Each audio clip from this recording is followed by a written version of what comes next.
I know everything you know. You know everything I know. I mean, you know the food's been there 3 days. You don't want to eat it. You don't want to eat that food. No, no, you don't want to eat that food. I want you to come up here and talk to me. Please? Do you know, every time we do a video, walk with our phone, for every vibration of who you are, for every word you speak, there's a wire that picks it up. And the echo is heard. Now in the day, I can be more precise. I'm making a video, I'm carrying my phone, I'm speaking on my phone, I'm texting on my phone. I'm on my computer and I'm doing a search. The ledgers know who you are. They know what you search. But they can't be too sure if you search a fantasy, something you never want, because once you fulfill a fantasy and it is no longer a fantasy, the adrenaline and the flow is no longer there unless you become addicted to that fantasy and you just can't stop. And I'm not talking sexually, I'm talking about in every which way. You work, you get up every morning, you get up because you have the fantasy. What is that fantasy? To go in to direct the people or to collect the cash at the end of the week? The fantasy of getting rich. So rich. Never giving up what you do. Here and there you get an hour of free time here and a free time there and a couple of weeks vacation. But you're still living the life of a fantasy. And we are read every moment of the day. Even if you think nobody's following you, because nobody has to follow you. Google knows. Google knows, your telephone knows, your archives know, your pictures know, the texts know.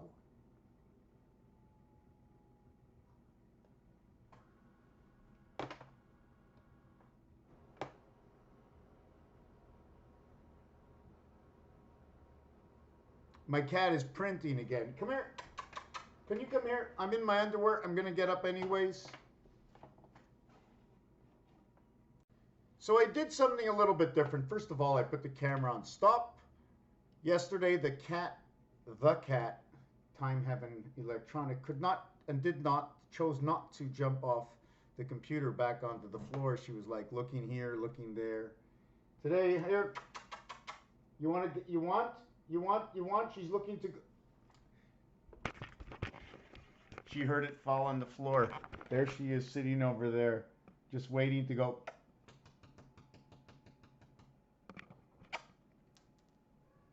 Oh, that she knows. See, it's right by the shoe. You see it? Right by the shoe. She got it. Does she know where the other one is? She know the other one's right here? Right here. Cats are smart, right? They can jump and do all kinds of stuff. Cats are smart. Right here. Right here.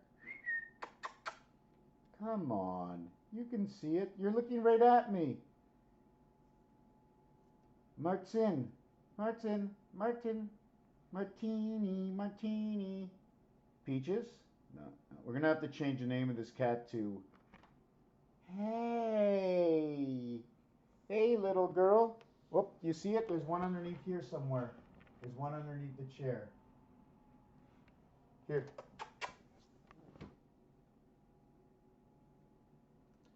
Right here. Hello? Come on. Wow, you chose to shut me down. I'm giving it to you right here. It's right in your face. What more can you do? Hello? Hello? Hello?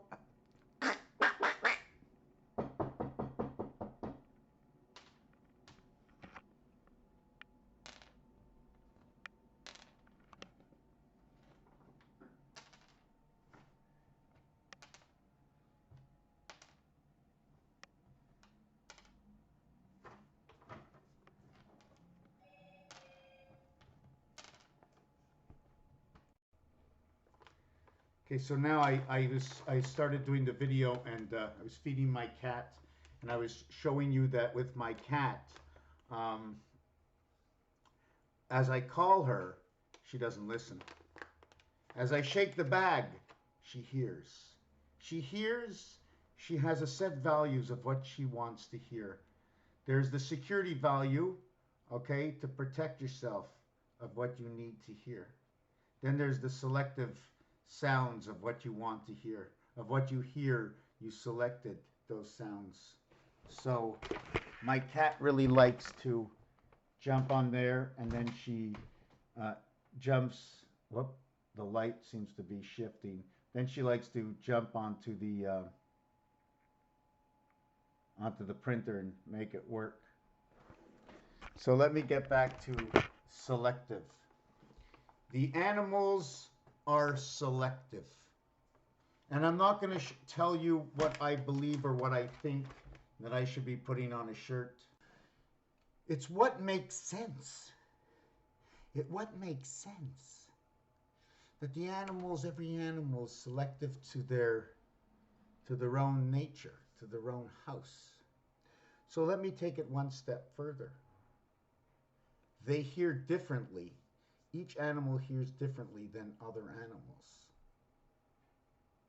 The keen sense of smell, of sight, of hearing. Why, if not hearing and sight and smell?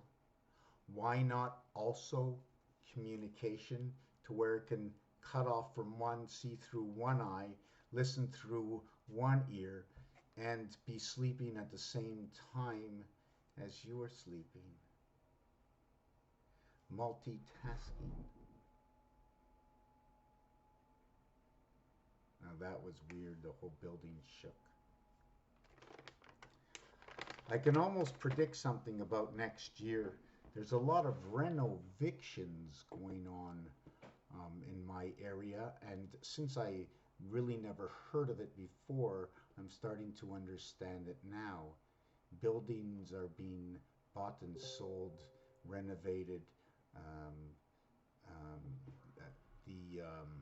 the tenants are not aware that they do not have to sign new papers, and they sign and they evict themselves by making that mistake, and the responsibility that if you should be evicted for no reason at all, that your expenses should be paid for, and apparently maybe a few months after the eviction to a reduced, anyways, they should be paying for your moving.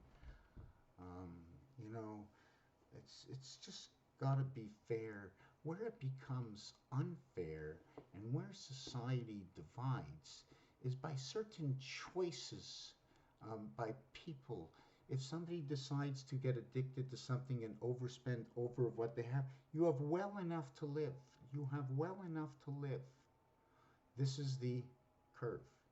I'm creating a society where everybody has well enough to live, depending on how much more you want. And do we all have our own freedoms? Look at it this way. A 35-hour week, enough to live. There's 168 hours in a week. You have 133 hours to yourself. You have 35 to work that brings in all the amenities. And then you can go out and raise the bar a little bit. Own a business, raise the bar, therefore forget about 35 hours. Now it might be 60 hours. You're getting more, now you have less time. It's 60 hours, you got 108 left. 7 days, you sleep 56 of those hours, you got 52 hours left. The numeric value to Earth's heart. So you see, we change up things. So there's always going to be a bipolarity of who is who. What we choose, if I choose, when I choose, I made a choice. If I eat salmon, I'm not eating steak. If I pick up a spoon, I didn't pick up a fork, I didn't pick up a knife, I didn't pick up a plate, I didn't pick up anybody at all, or anything at all. I picked up a spoon. Oneness. Now when two-ness gets involved, two-ness, three-ness, understanding what oneness is, what two-ness is, what three-ness is. We have to, although they're made up words, 1, 2, and 3, there's a whole reality going on. 3 in one way can be your idea, my idea. We hash out the ideas, we come to one idea, we pick a subject or we pick a fine line, and the two of us come together to that fine line to perfect that fine line from 2. But we only have, you know, when a judge comes in, he sees this side and that side, there's a fine line. He is one between 2, and he's going to make that judgment. It's either going to be on that side, and then the judge goes away, right? One goes, whoosh, you remain 2 again. You are that division. Am I going that way? Or am I going that way? You see, if I use the same hand to go, look at that. I got a big, long, see, it's longer to go to the side of your arm you're going to. If I'm going left and I stretch out my left arm, I'm going the longest. But if I use the same left arm to point and I say I'm going that way, I'm not going any further than my next arm. Reality sets in. It is what it is. Zen-alike, Raphael, 7286 in a constellation of Pegasus. Temptation and greed mixed up.